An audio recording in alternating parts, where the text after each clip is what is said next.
Kampanya para sa transparent na pamamahala at paggamit ng pondo ng bayan hanggang sa mga lokal na pamahalaan inilunsad na ng Department of Budget and Management. Kung ano yan, alamin sa sentro ng balita ni Oliver Rivera ng PIA SOC Sargent.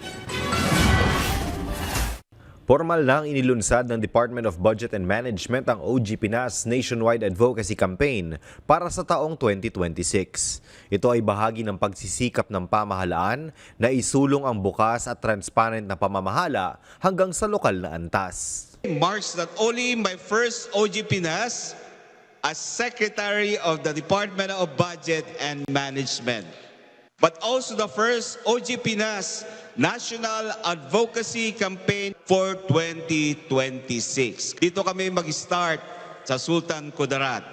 Mahaba pa ang ating taon at marami pang mapupuntahan ang OG Pinas para iparating ang advokasya ng bukas na pamahalaan sa buong bansa.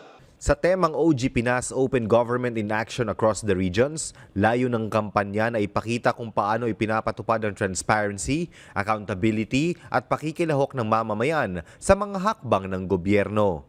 Mahigit 300 kalahok mula sa iba't ibang lugar sa Rehiyon 12 ang nakiisa sa aktibidad. Isang karangalan po ito na dito mismo sa puso ng aming lalawigan, sa bayan ng Isulan at ng Tacurong City, nagkakaroon po tayo ng isang nationwide advocacy program towards a better Philippines we can call home.